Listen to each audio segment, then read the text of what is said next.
દાહોદ જિલ્લામાં ભાજપે મોટી કાર્યવાહી કરતા જાલોદ અને દેવગઢ બારિયા નગરપાલિકાના 18 હોદ્દેદારોને પક્ષમાંથી 6 વર્ષ માટે સસ્પેન્ડ કર્યા છે।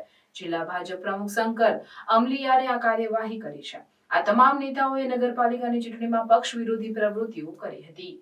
જાલોદ અને દેવગઢ બારિયા નગરપાલિકાની સામાન્ય ચૂંટણીમાં ભારતીય જનતા પાર્ટીમાંથી ટિકિટો ન મળવાથી બળવો કરીને આમ આદમી પાર્ટી તેમજ અપક્ષ ઉમેદવારી કરનાર 18 જેટલા ભાજપના કાર્યકરોને સસ્પેન્ડ કરવામાં આવ્યા છે। પક્ષ વિરોધી પ્રવૃત્તિ કરનાર 18 કાર્યકરોને પક્ષમાંથી હકાલપટ્ટી કરવામાં આવતા ભાજપ છાવણીમાં સન્નાટો છવાયો હતો। સસ્પેન્ડ કરાયેલા નેતાઓમાં જાલોદના 12 અને દેવગઢ બારિયાના 6 કાર્યકરોનો સમાવેશ થાય છે। ઉલ્લેખનીય છે કે વર્તમાન નગરપાલિકાની ચૂંટણીમાં ભાજપ દ્વારા ફાળવવામાં આવેલી ટિકિટ સામે ભારે દેવગઢ બારિયા અને જાલોદમાં ભારે અસંતોષ ફેલાયો હતો, જેને લઈને ગઈકાલે ગુજરાત પ્રદેશ ઉપાધ્યક્ષ ગોરધન ઝડફિયા તેમજ ડેમેજ કંટ્રોલ કરવા પાર્ટીના કાર્યકર્તાઓ સાથે બેઠક યોજી ભારતીય જનતા પાર્ટીના નેતાઓની હકાલપટ્ટી કરવામાં આવી છે। આ તમામ નેતાઓએ પક્ષના સિદ્ધાંતોનો વિરુદ્ધ જઈને કામ કર્યું હોવાનું સામે આવ્યું છે। આ કાર્યવાહીથી ભાજપની સ્થાનિક રાજકીય ઇકોસિસ્ટમમાં ભારે ખળભળાટ મચી ગયો છે।